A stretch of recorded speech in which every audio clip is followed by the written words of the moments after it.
భూకంపాలంటే ఏంటి? భూకంపం ఎలా వస్తుంది? భూకంపాలు ఎలా ఏర్పడతాయి? ఏ ప్రక్రియ ద్వారా ఏర్పడతాయి? వీటిని దేన్ని ఉపయోగించి కొలుస్తారు?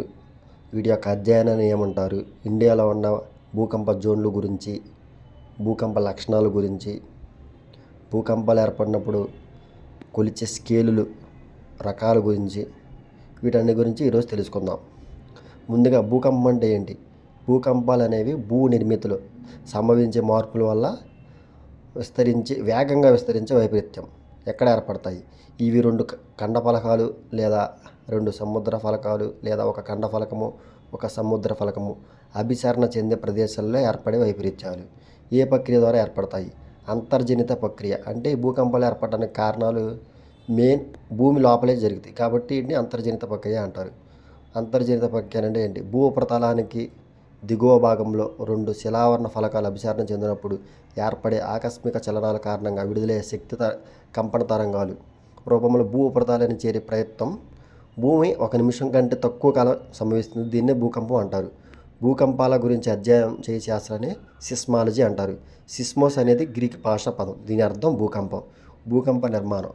భూకంప నిర్మాణంలో 2 భాగాలు ఉంటాయి. ఒకటి భూకంప నాభి, ఒకటి భూకంప అధికేంద్రం. ఇది భూకంప నాభి అనేది భూకంపం జనించే ప్రాంతం. భూకంప అధికేంద్రం అంటే భూకంప నాభికి క్షితిజ లంబంగా భూ ఉపరితలంపై ఉన్న ప్రాంతం. అంటే భూమి ఇక్కడే కనిపించింది. భూకంప రకాలు. వీటిలో 3 రకాలు ఉన్నాయి భూకంప రకాలు. గాధ భూకంపాలు, మాధ్యమిక భూకంపాలు, అగాధ భూకంపాలు. వీటిని ఎలా చెబుతారంటే అవి ఏర్పడే లోతుని బట్టి. భూ ఉపరితలం నుండి 60 కిలోమీటర్ల లోతులు ఏర్పడితే వాటిని గాధ భూకంపాలు. మాధ్యమిక భూకంపాలు అంటే భూ అంతర్భాగంలో 60 కిలోమీటర్ల నుండి 300 కిలోమీటర్ల వరకు ఏర్పడే వాటిని మాధ్యమిక భూకంపాలు. అగాధ భూకంపాలు భూ అంతర్భాగంలో 300 కిలోమీటర్ల నుండి ఎక్కువ లోతులు ఏర్పడే భూకంపాలు. అయితే వీటిలో ప్రమాదకరమైనది గాధ భూకంపాలు. భూకంప నాభి లోతు తగ్గే కొలది భూకంపం యొక్క తీవ్రత పెరుగుతుంది. అసలు భూకంపాలు సంభవించడానికి కారణాలు ముఖ్యంగా అగ్నిపర్వతాలు విస్ఫోటనం చెందడం, భూమి లోపల యురేనియం థోరియంటి అణువిస్ఫోటనాలు వికటనం చెందడం, మన భూమి మీద చేసే అనుప్రయోగాల నిర్వహణ, హిమపాతాలు, సొరంగాలు, గనుల పైకప్పులు కూలిపోవడం. భూస్వరూప ప్రక్రియలో భూమి తీవ్రంగా లోనై భూమి సమతా స్థితికి రావడానికి చేసే ప్రయత్నంలో భూమి అటు ఇటు కదులుతుంది. ఆ ప్రయత్నంలో భూకంపం సంభవిస్తుంది. భూపటంలో రాతి పొరల కదలికల వలన ఏర్పడే విరూపకారక బలాల వలన భూకంపాలు సంభవిస్తాయి. భూకంపం వచ్చినప్పుడు ముఖ్యంగా మనం 3 తరంగాల గురించి వింటాం. 1 పి తరంగాలు, 2 ఎస్ తరంగాలు, 3 ఎల్ తరంగాలు. ఈ పి తరంగాలు ప్రాథమిక తరంగాలు అంటారు. ఎస్ తరంగాలు ద్వితీయ తరంగాలు అంటారు. పి తరంగాల గురించి తెలుసుకుందాం. పి తరంగాలు అనేవి ప్రాథమిక తరంగాలు. వీటిని తోసే తరంగాలు అంటాయి. ఇవి 3 తరంగాలలో అతివేగంగా ప్రయాణించే తరంగాలు. అంటే ఒక సెకనుకు 5.4 కిలోమీటర్ల నుండి 13.8 కిలోమీటర్ల వరకు ప్రయాణిస్తాయి. ఇవి శబ్దం చేసుకుంటూ వస్తాయి కాబట్టి శబ్ద తరంగాలు పోలి ఉంటాయి. అందుకే వీటిని అనుదైర్ఘ్య తరంగాలని అంటారు. ఇవి ముందుకు వెనకకు ఊగిసలాడతాయి. ఇవి ఘన ద్రవ పదార్థాల గుండా ప్రయాణిస్తాయి. భూకేంద్ర మండలం గుండా ప్రయాణిస్తాయి. ఈ ఒక్క తరంగాలు మాత్రమే భూకేంద్ర మండలం గుండా కూడా ప్రయాణిస్తాయి. నెక్స్ట్ 1 ఎస్ తరంగాలు. వీటిని కదిలించే తరంగాలు అంటారు. ఇవి కాంతి తరంగాల వలె ఉండి ప్రయాణించే మార్గానికి లంబకోణంలో స్పందిస్తాయి. అందుకే వీటిని తిరిక్ తరంగాలు అంటారు. వీటి యొక్క వేగం సెకనుకు 3.2-7.2 కిలోమీటర్ల వరకు ఉంటుంది. ఇవి ఓన్లీ ఘన పదార్థాల గుండా మాత్రమే ప్రయాణిస్తాయి. భూకేంద్ర మండలం గుండా ఇవి ప్రయాణించలేవు.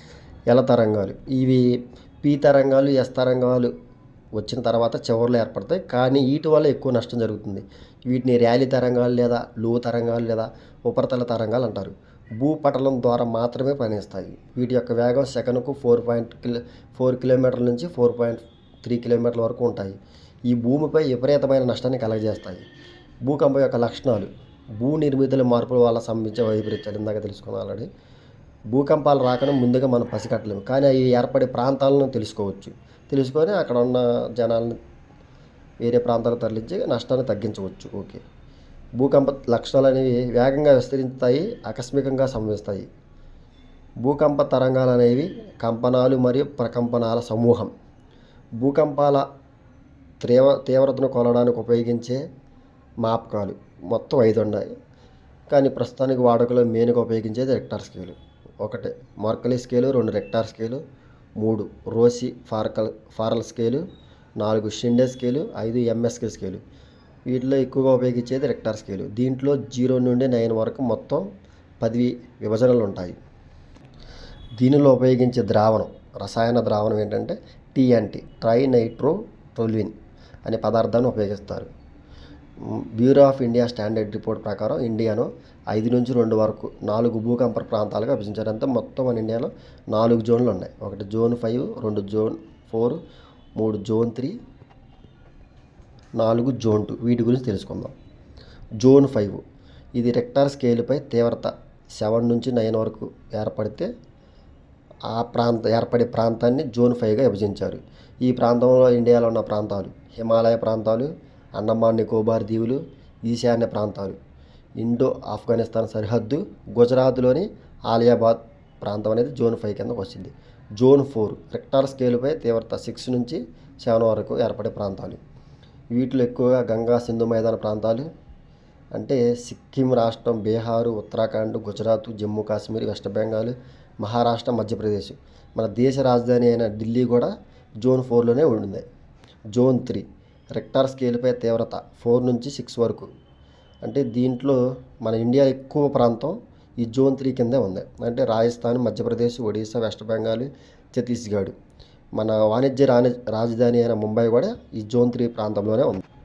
నెక్స్ట్ జోన్ 2 ఇది నో రిస్క్ ఏరియా అనమాట. ఇది ద్వీపకల్ప పీఠభూములని మిగిలిన ప్రాంతం. అంటే మన ఆంధ్రప్రదేశ్, తమిళనాడు, కేరళ, కర్ణాటక, తెలంగాణ. దీంట్లో ఉన్న ముఖ్యమైన సిటీస్ ఏంటంటే హైదరాబాద్, బెంగళూరు.